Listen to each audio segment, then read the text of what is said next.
Yo, what's going on, everyone? Today we're gonna switch it up.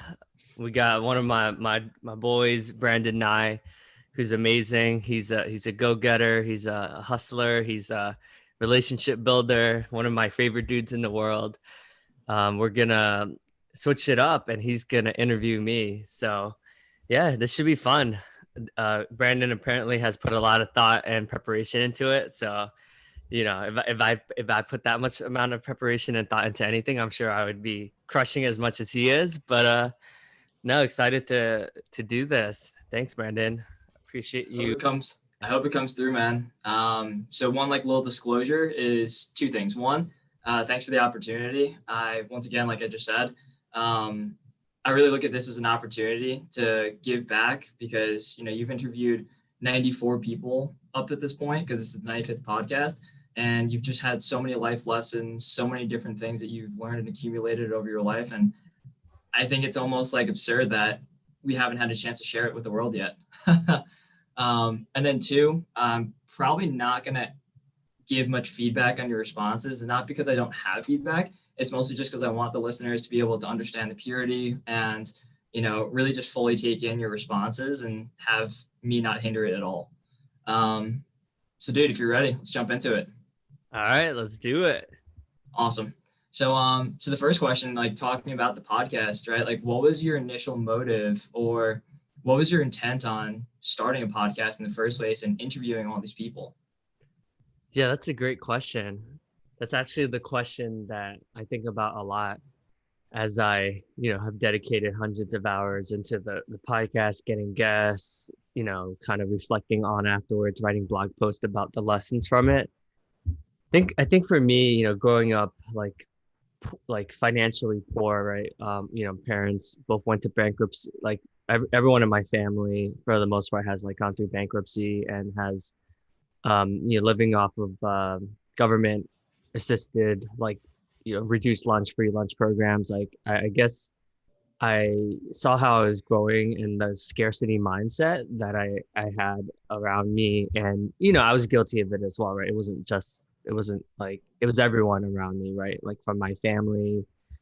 I've had like uncles and like people that have gone, like my dad went to jail, and a lot of my family, I say, wouldn't there wasn't like the best role models, right? I mean, now reflecting on it, like I see that everything happens for a reason, but during it I just felt so surrounded by so much negativity, and people going to jail all the time, and didn't have a lot of great mentors.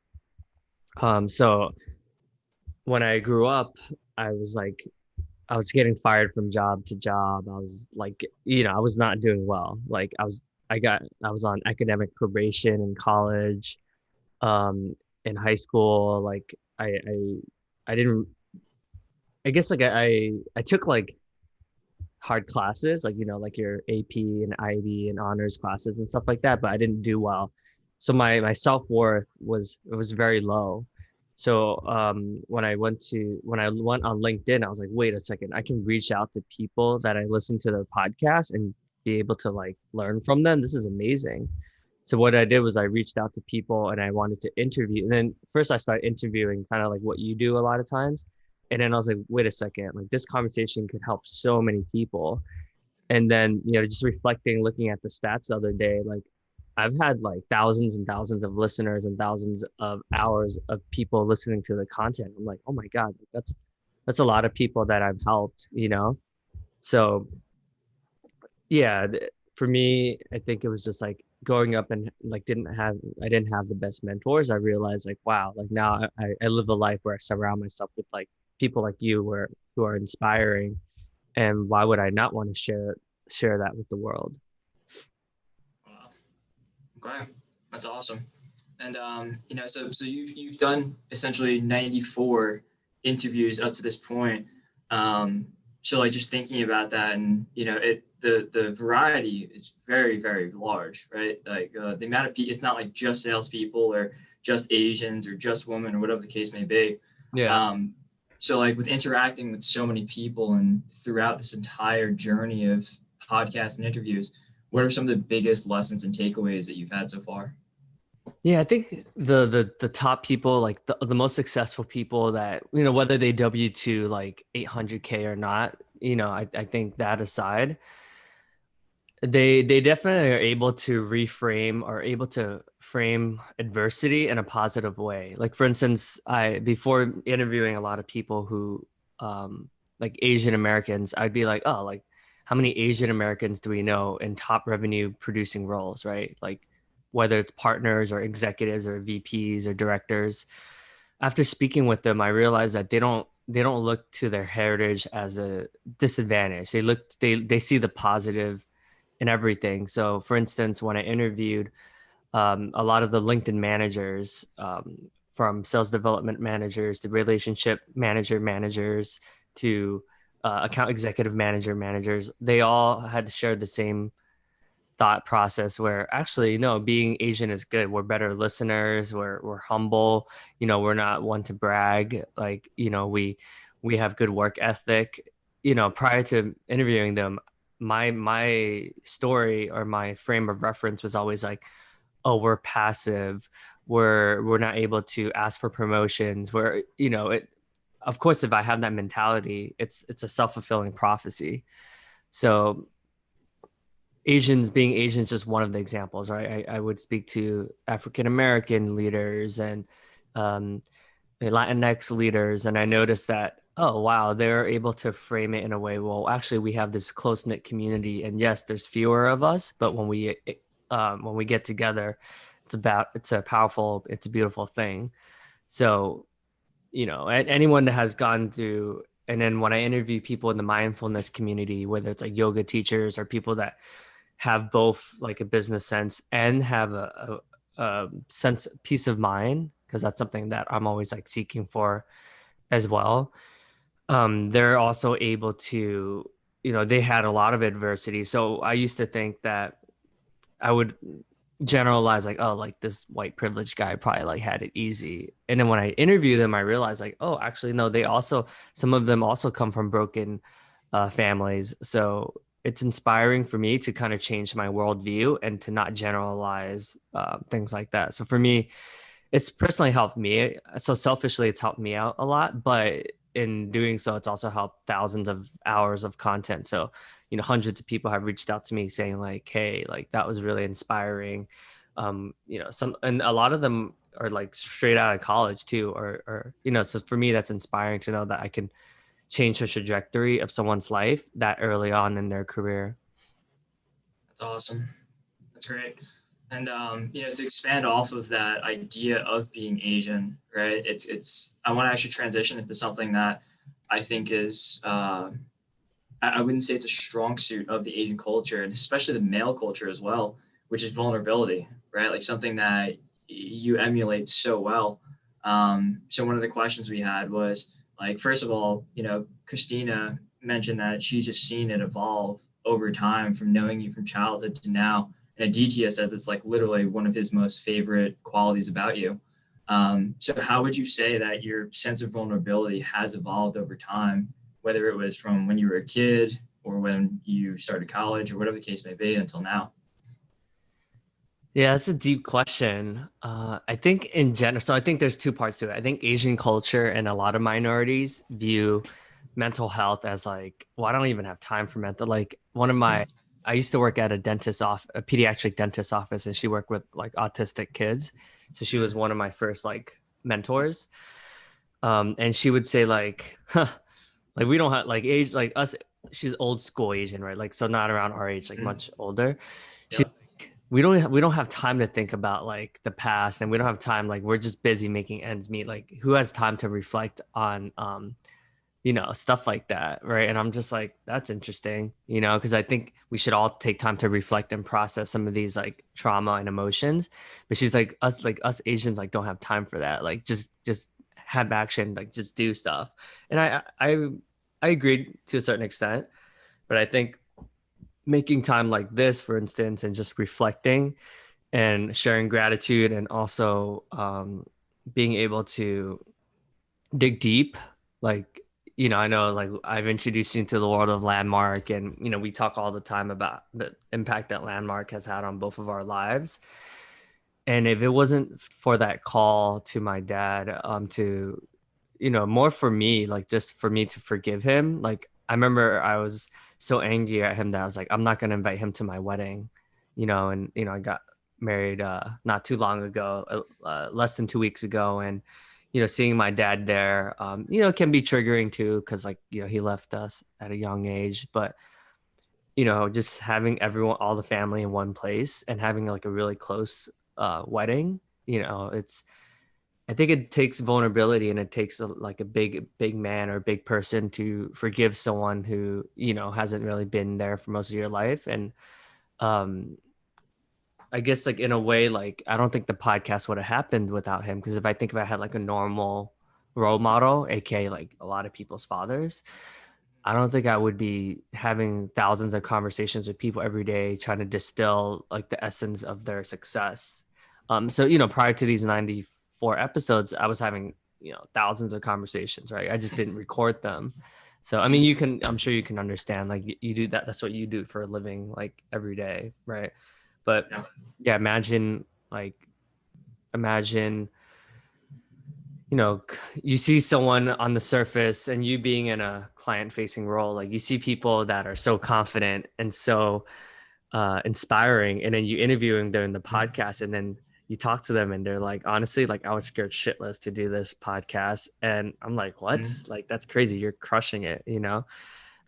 So when they model that vulnerability, it rubs off on me, and I'm like, oh, okay, like I could be open about my mental health issues, and my insecurities about like being an Asian male, and then societal negative stereotypes and how that plays into my psyche and stuff. And I talk about this stuff, but I think ultimately like it has impacted a lot of people.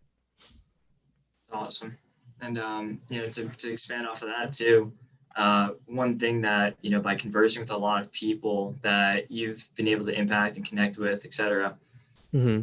One thing that I personally find that's incredible is that the vulnerability that you have does allow you to connect with so many people on such a deeper level. And the thing that amazes me is, even though I know you have like hundreds, if not thousands, of really good friends and meaningful relationships, every time you're in front of someone, you make that person feel like they're the only person in the world, and like you have this presence to you. So like, how did that form? Like are there things that you practice to really be present and be able to, intentionally or unintentionally be able to create that?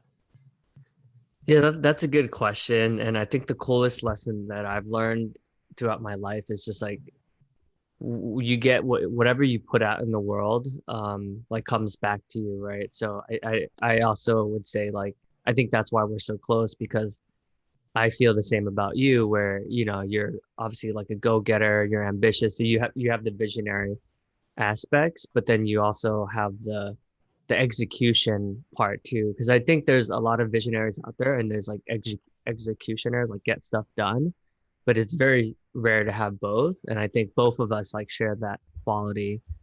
Um, but so your question was about like, Like how do you practice presence, right? How do you practice being a good listener to make that person really feel like they've been heard, and that like that you're just there with them at the moment, or with all the distractions that we have, the phone, social media, work, relationships, etc. Like when I'm with you, I'm like totally locked in. And I think it's largely in part by the way that you hold yourself and the way you conduct yourself in front of people. yeah, that's a good question. Thanks for elaborating on that. I think there's like practices that help. Like meditation, I think has been like a pretty good practice for me. I know you're also into hiking. I think every time I hike, I just feel more spiritually connected to the world. So I'm closer to my truth, my spiritual truth, which is like being a place of a. So I did this program called Next Level Training, and then what I've received from that was curiosity, abundance, and reflection. So I try to be a reflection for people, so that I create the space where people can just be vulnerable and share themselves like authentically, and an abundance in the sense that like by getting married and that being like a huge block for me, by buying a house and that being like equally as big of a block for me. Like the work that we do together, like I want to show that, okay, there's an abundant world out there and that you don't have to pick and choose, like you can have it all. So I think the thing that I'm most proud of myself is being able to like not only like be good at like CrossFit and do these Spartan races and read 1,000 books and do a podcast and stuff like that, but I think that I try to emulate like everything where you don't have to choose family or friends. You can have family and friends. You don't have to choose your relationship or your career. You can have a great career and you can have a loving relationship. So I try to model that it is possible to have it all. That's awesome. So you're segueing these perfectly because my next topic was actually relationships. So one of the biggest questions that we had was, recently I just spoke to someone and they said something that, kind of hit me hard just because I guess I'm still a little young and immature, but they said that a happy relationship isn't a destination. It's a constant journey and constant work. And I was just like, man, that sounds exhausting. And, but I know that you've had, certain relationship struggles and stuff like that. And I'm just curious, like, what were some of the biggest hardships between you and Sammy, and how did you guys work through them? Yeah, bless her soul. Like she's, the moment I knew she was the one was when I was like going through this, like I call it like a quarter life crisis. I think a lot of people go through it because when you go to college, like how are you supposed to know from that day in college what you want to do for the rest of your life? Like Yeah. no one, most people don't know like when they're in college. It's usually after college. So when we first started dating, I was like super I couldn't make a decision, right? I was kind of like leading her on and I was still like talking to, multiple folks and she was like very patient with me, and I'm always grateful because um I moved to Connecticut like randomly even though and it's funny because I think the pattern is because my dad left us. Like I was doing that with like all of my relationships, like not only friends but work relationships, like with my managers. Like every time I won like Employee of the Year award or every time I won an award, I would leave right after that because vulnerable enough um to like get to a place where like oh my god, like they're gonna rely on me. And then anytime like I was just scared of responsibility, like I was afraid of. So to answer your question, like Sammy, I was always afraid of like truly committing. That's why it took me like 8 years to like actually get married. Or a little bit less than 8 years to propose to her and then 8 years to like actually get married. But yeah, we had a lot of breakdowns, I have like a addictive personality. I was always trying to like win others over and in that pursuit of winning in life, quote, like in business slash like sales slash like success. There were times where honestly like I didn't really make her a priority and she still had the patience and the vision that, we can still have a bright future together. And I going through Landmark and going through a lot of these self-development programs, I realized the thing that I was running away from the most was actually like what was literally right next to me the whole time. When I was going through therapy for hundreds of hours, when I was like too afraid to call like my dad or like even just calling my ex relationships and apologizing for like being a dick essentially.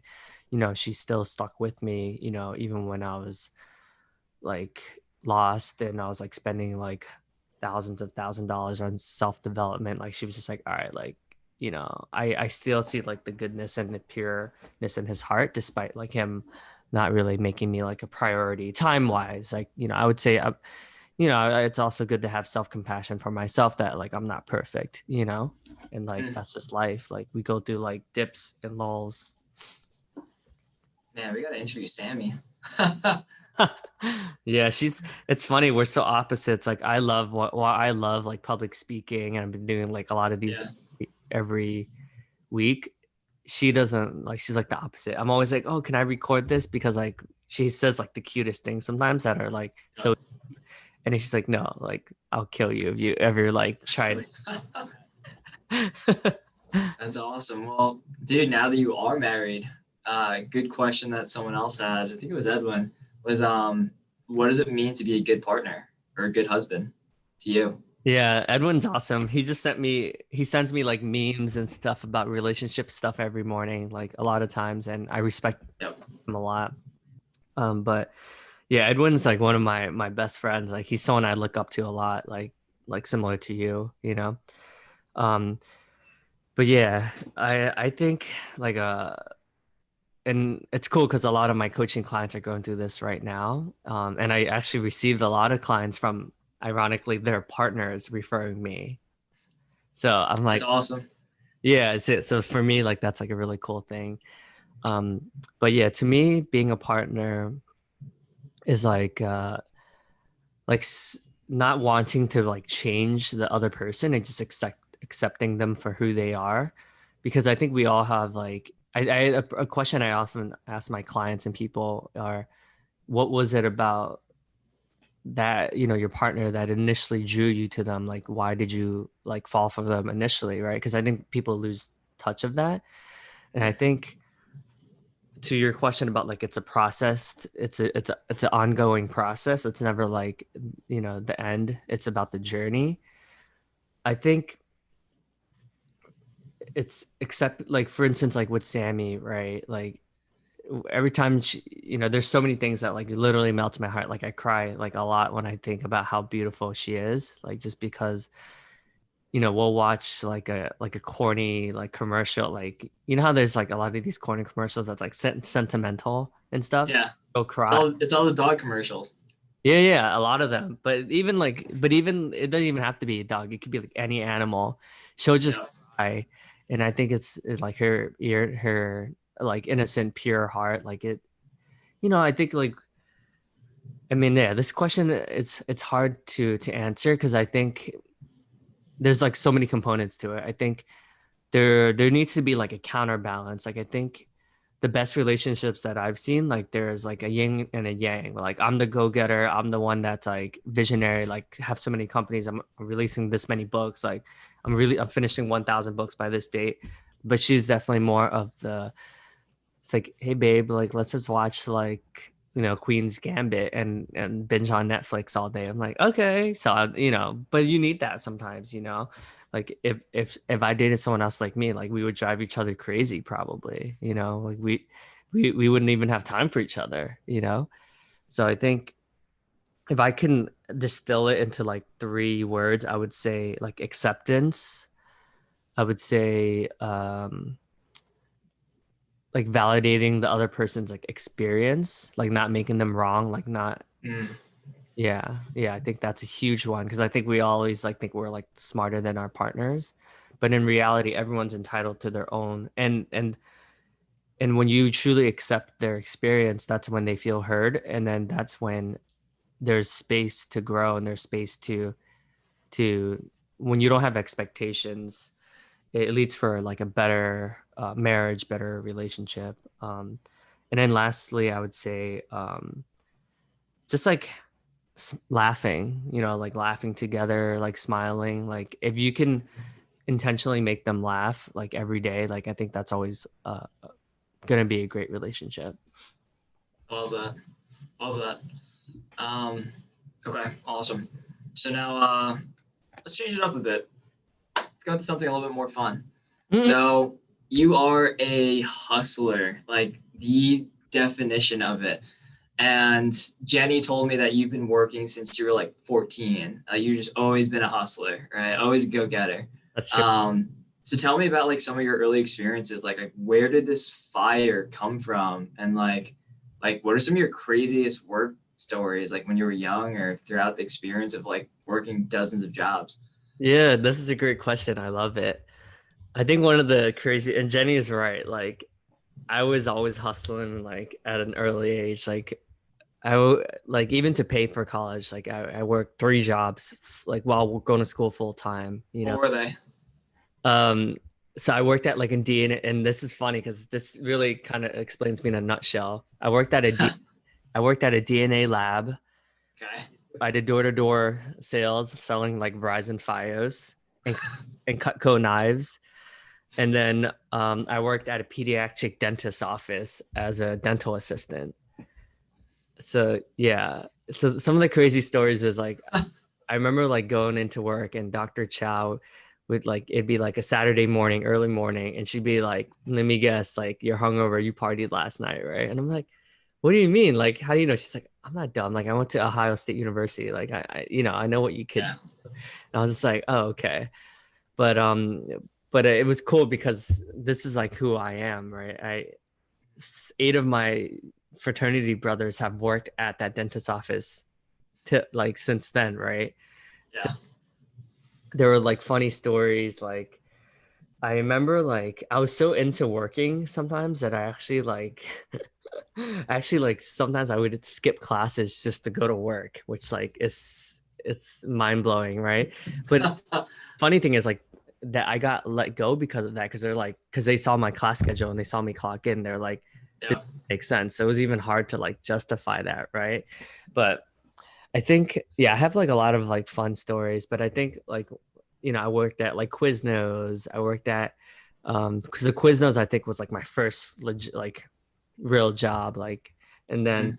I worked at the movie theaters and they called me like Daniel's son. I remember Oh, I was always the only Asian person and they'll be like Daniel's son, but it's funny because like back when I was younger, like I thought it was cool, like I thought it was endearing. I was like, oh, they accept me, like they get, but now I'm looking back at it, it's like a little bit microaggression-y, but like it is but yeah, it's yeah.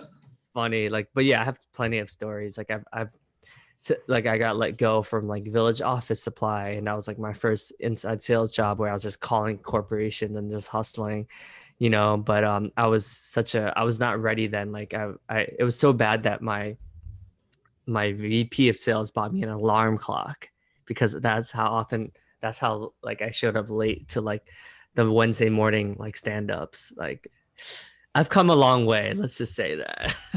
Well, wait, that's actually a perfect transition because the next question was going to be with all the stuff that you do between the podcast, coaching, working as a top performer at LinkedIn, doing self development, meditating, reading books, being a great partner. How do you manage your time? Like me and Will were talking about it. Like we could feel like we have 20 things to do in our to-do list, and then we just look at Davidson and we're like, he's probably got like 50. We shouldn't be complaining. Like, how do you manage your time? Like, is everything just super regimented on a calendar? Do you have like a daily to-do task where you just cross things off? Mhm. Or are you just like a master of chaos where whenever it just comes to your mind, you just start doing it and then you just don't do it. You just don't stop until it's done. Yeah, that's a good question. I think there's two things like habit stacking, right? So, like Okay. Jeff Zakarsky in our men's group, like for instance, like when we were buddies, we started doing like a habit like checklist. So every day, as long as I get through my checklist, that like my non-negotiables. So for me, it's like meditation, a workout, like I usually high intensity interval training. Yep. I do that every morning at like 8 usually with the guys that I Mhm. started. And then when I get up like an hour earlier, so let's say I get up at 6:30, from 6:30 to 7:30 is when I do all my creative work. So writing my books, like, doing my podcast, editing the podcast, like writing, doing research for my next podcast guests as I have a guest like every week or so. So I do all my creative stuff then. And then after my workout, like I shower and then yeah, and then like throughout the day, like at night, I do schedule out like my accountability groups. So, with the fellas, so the men's group, I'll make sure like I block it off so it's like a reoccurring. And then I have Got other accountability ability groups that I'm a part of or that I started. Like I have a Summit of Greatness accountability group that we've been supporting each other. And then on the weekends, like mostly like tied like it's spent mostly on relationships, so I'll spend most of it with my partner, and then at night I always block off at least an hour to be with Sammy, and then that's like where I just turn off my phone. Like lately we've been playing a lot of video games together because like that's something that we like to do together. And then Yeah, reading a book. If I right before I go to sleep, like from 10 to midnight is when I usually read my books. So that's how I'm able to like complete a book a week typically. Say 10 to midnight. Yeah, typically most of the time. Jesus. Wow. Yeah, That's that's yeah. So a lot of those are just habits, man. You just yeah. wow. Okay, got it. Okay, awesome. So so let's go into more fun stuff. So let's talk about Asians and actually you choose. I wanted to share about either the Asian Alliance program at LinkedIn Mhm. and that sense of community there and like how that formed and what was the creation of it. And then secondly, just Asian in sales. Yeah, yeah, they both go hand in hand. I Yeah. think the cool thing I see about the pandemic is actually like Asians. I see us coming together more. I think Mm. before it was like Koreans hang out with Koreans, Japanese hang out with Japanese, like Vietnamese people hung out with Vietnamese people, right? Filipinos hung out with Filipinos. Like there wasn't unity, there wasn't like solidarity. I think because of Trump's like Chinese virus and um I do see us relating to each other as equals instead of like I'm better than you because I do think part of Asian culture is like there's a lot of I mean there are some differences, like don't get me wrong, but Sure. I think one of the things I'm realizing from the last year and just being a leader in this space and interviewing people who are also leaders in this diversity and being the only Asian executive leader in sales roles usually is that we have so much room to grow and we don't really have a voice. We don't have a platform. We don't own media channels. We don't like, we're not politicians typically. I think there's a lot of Indian like politicians and Indian executives, but there's not a lot of East Asian.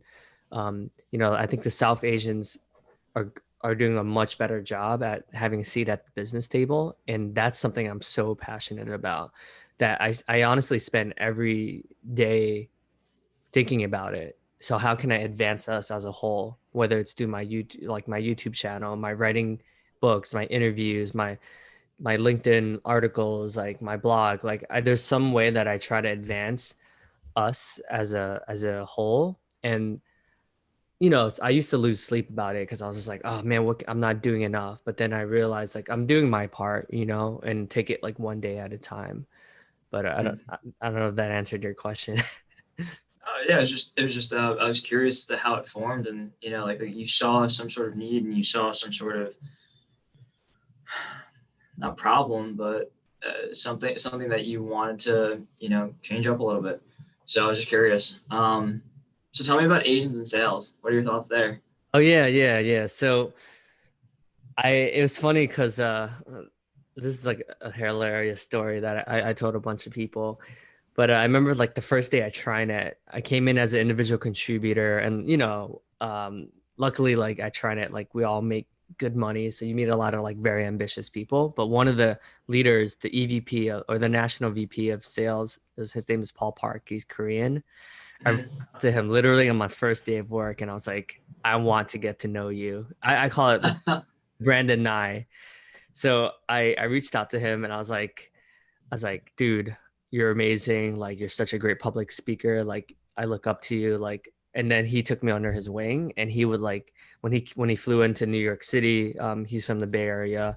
He's someone who I try to model after him in a lot of ways, always adding value. Like he's the most connected person I've ever met in my entire life. Like he knows every VC, every PE, like super inspiring dude. But so anytime I meet like another Asian in sales, I always try to create a community around that. So, we would have happy hours when he was in town. Like he would take us out to get Korean barbecue and we would build a relationship. So, look, so he started an Asian ERG at TriNet. And then Garrett, the guy who started the LinkedIn Asian Alliance at LinkedIn, reached out to me and said, "Hey, we have an opening. Would love to." And then that's how I got involved because the guy who referred me to LinkedIn, Garrett, is also someone I really look up to. Um, but he's the thing I like about Garrett is that he's able to connect with anyone, to not only just Asians. Or for me, I feel like I was only able to like connect with Asians, but from being around him, I realized that. there was like a huge block in me connecting with like everyone, with, to be quite frank, like white people. And then so that was like one of the biggest breakthroughs recently, where I was like, oh, like I was shooting myself in the foot, like not wanting to connect with like non-minorities, you know. So then I started doing that, and then my life has changed a lot because I've been more open to not only hanging out with Asians and connecting with like um waspy type of people, but they're all amazing people. And that then for me, like I'm making more of a conscious effort to become better friends with a lot of like white people, because I realized like, wow, like I was really shooting myself in the foot for that. I remember that how that conversation came up first, and then when you told me that, I just looked at you. I was like, "Huh, interesting." Yeah, Um, it's interesting, right? Like it's stuff that like most people don't really talk about, but I mean, it's yeah, be honest with yourself. yeah, social structures. Um, okay, awesome. So let's jump to self development. You have done probably more programs than I even know how to count. I probably can't even count that high. Uh, and the incredible part is that actually Christina had an awesome question about it. Was through all of the self development that you've done and all the things you're constantly focused on, what are you currently focused on, like working on within yourself, right? Like what are you focused on currently growing and developing at this stage in your life? Yeah, I think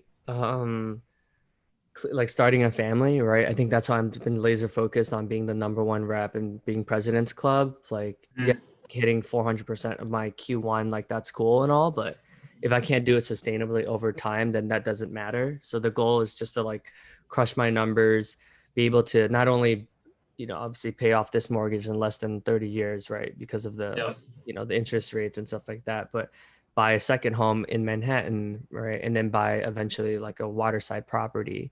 So I think for me, it's being like the best father I can be and setting myself up by, learning and just becoming like a better human being. Because I think on the business side, like I think that's always like something that it's like almost like an addiction. Like I don't think that'll ever go away. So I think the family side I would say is number one. So that's why I've been focusing a lot more energy with my partner, and then family as well, like building a stronger relationship with like Tina and Jenny, and I'm making more of an effort. um and then also like the extended family too, like I've been calling and catching up with a lot of my cousins and my uncles and my aunts, and hosting like a reunion and getting us together. So I think that's been really cool to see that come to fruition. Great. So on the personal side, and you're talking a lot about family, and one question that Edwin had was, uh, what does being a good father mean to you? He just had a child, by the way, so like it's very top of mind, and we know your history and background of just father figures. So I know it's a deep question, but Yeah, yeah. I think so shout out to the book that I'm releasing. I'm releasing a collaboration book called Redefining Masculinity in a couple months. So that book, stay tuned, will be on Amazon. But that talks exactly about what being a good father would be like. So awesome. for me, it's a lot of the topics that we've discussed around vulnerability, right? Modeling behavior that, and I don't think perfectionism is like ever the key, right? I think no one's ever perfect. But I think modeling behaviors like being vulnerable and communicating like when you're at fault. Like today I woke up and I spoke to my partner. I said like, hey, like sorry for being like not so nice to you yesterday. Like, that's not me. And she got like emotional, but she's like, yeah, like, just listen to me, like don't try to solve my problems. Um so I think like being knowing admitting to your faults and taking responsibility, that's key, but not overdoing it where like you're paralyzed by the fear of failure and you leave your kids like my father. But I have compassion that him leaving is probably like the best thing that's ever happened to us because it was such a toxic environment. um Two, and I think that's what why the book is so interesting, because I have authors and thought and people from so many different backgrounds, like biracial people from every walk of life that I'm connected to. um I think being like stability, being like security, like, you know, my in-laws, they do a great job. Like her father does a great job of providing financial stability and modeling comfort, and, you know, like being able to pay for their kids like college and things like that, like things I would never think about. I'm like, oh wow, I'm starting to see why it's important, because, you know, your Mm. legacy is so important. Like when you ask my partner, you know, who she idolizes, who's her like biggest role model, she says her parents. You know, that's really touching for someone who, when asked that question, I'm like Tony Robbins and Lewis, and, you know, like Yeah. Ben and stuff like that, Kobe Bryant. You know, Mm. it's interesting, but I think it doesn't have to look a certain way. But I do think the commonalities is like vulnerability, a sense of security and comfort and stability, like a physical presence, and even Mm. the presence in the sense of like listening and just being there for your kids. Awesome. I think everyone's gonna love that. Yeah, I mean, he's I'm sure he'll be a great father. Like he's probably like the one guy that I think like he's probably like will be the best father like ever, in my opinion. Yeah. Excited to see the journey, especially through the fellows. Yeah. Um, all right, awesome. So let's wrap up with, I think, a topic that has universally been talked about whenever like I ask people about Davidson, especially with all of your handwritten notes, is gratitude, Mhm. right?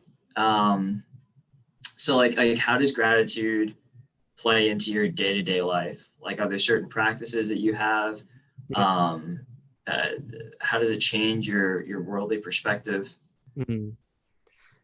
Yeah, I think so. I do journal. The thing I forgot to mention in the daily practices, like I do journal like at night every day. So gratitude for the day, like you know, grateful for Brandon's like incredibly thoughtful questions and the amount of preparation. To grateful for my sisters for, you know, being able to share that part of me that not many people know about. You know, so every morning when I wake up, I'll just do one full page of gratitude. And so Wow. I do like as far as like I'll write like 1,000 things I'm grateful for. Like if I'm like really in like a bad place, I'll do like 100 just because it gets me back into like a good mindset. Mm. So um I think gratitude's the most powerful thing for anyone, whether they choose to acknowledge it or not. And all of my heroes and all the people that I look up to and that I want to be like all share that in common, where, you know, on their podcast, like they'll acknowledge their guests, you know, and then when you hear like people like Kobe Bryant and amazing people get interviewed and feel that acknowledgement, you're like, that's powerful, because, you know, this person's net worth is billions, and the fact that they're able to like be moved by that acknowledgement is incredibly touching for me. That's great. And this is a question that you oftentimes ask in the fellows group. So, just curious to what the answer is today. But what are you most grateful for today? Um, yeah, I am grateful for like a partnership. Us playing video games a lot. Like, I'm grateful for all the wedding gifts that we received. Like we received like Apple TV from Davis, and my cousin bought us a TV, and, you know, just like gratitude for like the family. Like that's touching, because you know, I used to like not really quote my story was like, oh, I don't care about physical like possessions and stuff, but it is really an act of love, and I'm grateful for that. I was able to change that and to not view it as like, you know, because my story was like, oh, like material things, like that's this consumerist society, you know, very negative. But now I view it as like, okay, well, no, like I see the beauty in it, because, you know, like my cousin phrased it, he's like, yeah, you watch your TV every day, so you'll think of me. That, That's awesome. yeah, so grateful for it. That, you know, that definitely made me laugh, and to be able to smile. Beautiful. All right. So, I guess the last question really is just what's next? You have so many things going on, right? Like what's next for David's and Hang. So the second book, so the Great Pause, the companion journal book is releasing soon. So we just finished that. So I'm excited to share that and promote that because I think it's a book about the silver linings of COVID. So I think that book will change a lot of lives, and it's already crushing it on Amazon. So I'm excited for my contributions there. Just finished a rough draft, and the final draft is due soon. So I'm excited to share that with the world. And Redefining Masculinity is releasing early 21. So the rough draft, I mean, the rough draft is due this month. So I'm excited for all those contributions. Yeah, and I'm excited to episode 100. I'm going to be interviewing my manager who won Manager of the Year. So I'm excited to distill that knowledge and that like the framework and just her being with the world. I think that would be incredibly impactful. That's awesome. All right, man. Well, it's pretty much been an hour. I've gone through most of my questions. I still have like a few stragglers in here, but I think it's a good place to end off. Cool, man. I appreciate you, Brandon, and I want to acknowledge you for just like your not only like your attention to detail and your thoughtfulness when it comes to like building relationships and not only building them but maintaining and cultivating the relationships. I think it's easy to like start an initial connection, but then you also follow through with the follow-ups and the consistency over time. So yeah, really appreciate you and the communities that you're a part of and all your contributions. And yeah, man, I'm excited to see what lies next for you too. Likewise, man. I appreciate that. And after the recording, I'll show you the present that essentially we put together because it actually showed gratitude to you as well. Cool. Thanks, brother. Peace. All right, cool, man. Well, thanks for the opportunity.